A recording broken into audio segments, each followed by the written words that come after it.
The stark and somewhat horrendous reality of the illegal migration crisis in the UK is playing out before our very eyes, and also in this video why I think France is taking the UK for fools and not doing its fair share of international obligations under the law that people keep relying on to allow these migrants to keep crossing the channel.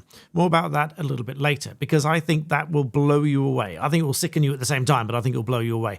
But first of all, as GB News reports, a small boat migrant is accused of 4 sex crimes in 2 days, just a week after crossing the channel. So please do subscribe to the channel, by the way, if you like these updates for you.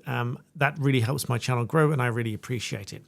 So this small boat Ethiopian asylum seeker migrant has been charged with 3 sex offences in Essex just a week after crossing the channel, denies the charges, has been remanded into custody, and now is going to cost the taxpayer money, not just to hold him in custody until trial, but then even if he's jailed after that, obviously that will cost the taxpayer further money, and even if not, he'll just go back into the system, presumably as an asylum seeker.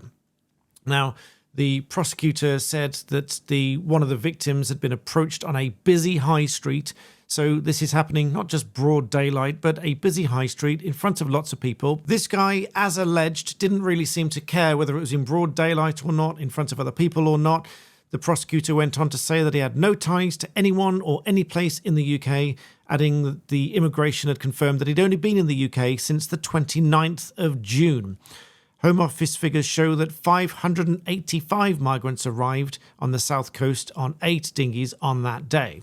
And those are the boats that arrive and the numbers that are arriving by small boats. Now, this throws up a huge question mark here, because on these small boat arrivals, I can bring the statistics up for you on screen, and I'm going to show you why there's an alarming question to be asked here.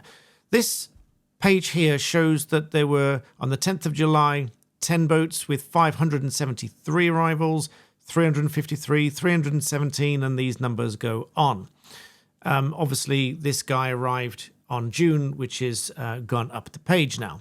But these are those that have arrived on boats. Now, there is a huge question mark as to how these migrants are treated, whether they are allowed to rock up on shore in these boats, or how they're treated as against those that are intercepted by the lifeboats. And I'll come back to that in a minute, because that, I think, is going to alarm you somewhat. But let's get back to this story first. Essex police said that they were alerted to reports of a man acting inappropriately in High Road on the 8th of July. Officers arrived quickly, arrested a man as a result of the work. The officers' offences, separate to those which had taken place on Tuesday, were then reported for the first time, and an investigation was launched. And following the allegations, the Epping Forest District Council's leader had asked or called for the Migrant Hotel in that town to be closed. There was a separate story you can follow on GB News links where local residents were outraged that that hotel was once again being used to house illegal migrants. But this is where we come to the age-old question of, is it illegal to enter the UK illegally? Are they breaking the law? Why do we allow them here? And so on. Now, I've explained this a number of times before, but I haven't really explained how they are treated and what they do when they intercept these. Now, to put it bluntly, it is still an offence to enter the UK without leave, without permission, under Section 3(1)(a) of the Immigration Act 1971. Persons who are not British citizens shall not enter the UK unless given leave in accordance with provisions of the Immigration Act 1971. Entry without leave is a breach of this section and constitutes illegal entry as defined under Section 33 of the Immigration Act 1971, as amended. In some circumstances, it's permissible to enter the UK without formal written leave, the cruise of an aircraft, etc., etc.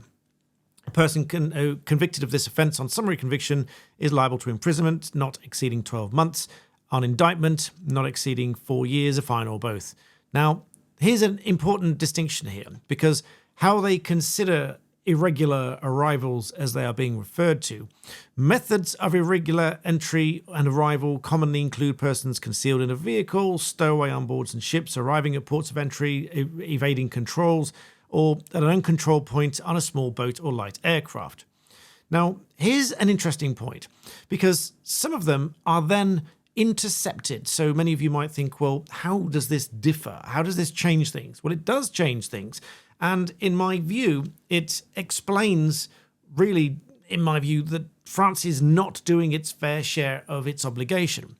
And I'll explain why. Now, RNLI, the Royal National Lifeboat Institution, is one of a number of organisations that might intercept those crossing the channel, but either way, they're acting on behalf of the Coast Guard and usually escorted and assisted to a site at Dover. Now, here's where it gets really interesting, because individuals, as you can see underneath the bullet points here, individuals intercepted by sea are not normally arrested or formally detained. However, Border Force officers may in some circumstances exercise powers to preserve safety, security of the vessel and so on. Individuals who've been rescued at sea and brought to the UK shore are not technically illegal entrants provided they submit to further examination. Now that is usually to try to determine who they are, where they've come from and what they're doing here, what their purpose is here and so on. So all in all, we come back to why the UK rescues them at sea and why France doesn't. Even though we are both members of the United Nations Convention on the Law of the Sea, the UK is acting on the obligation to prevent the loss of life at sea, whilst France is not obligated to intercept. There is an argument that they should equally prevent them doing so because they know that they are at risk, in so much as we know they are at risk as well.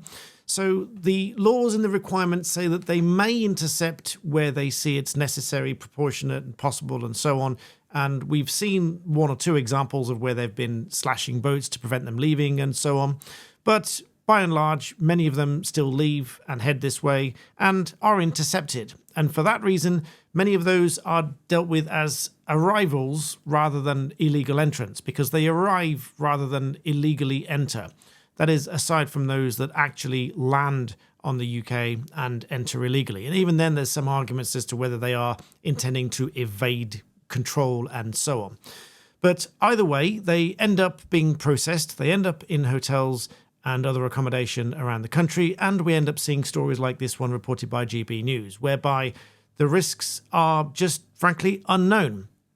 And now we have Emmanuel Macron of France saying that the UK should do more to deter and remove the pull factors from the UK. And that is certainly something that I agree with, because whilst we are providing all of these services to them, that is obviously a pull factor. And he is quite right to say, well, it is quite enticing for them to make that dangerous journey across the channel. Meanwhile, this one-in, one-out deal with a net zero return, only a pilot, refusing to commit whether it's going to reduce the number of boats, refusing to commit on numbers, and reportedly it's only going to be 50 or fewer a week. I frankly can't see that doing anything at all. What I can see is people getting increasingly frustrated with this, because we get stories like this where people are allegedly being sexually assaulted by these migrants that arrive within a week or so of arriving here. Let me know what you think about that in the comments below. Please do subscribe to the channel, and I'll see you next time.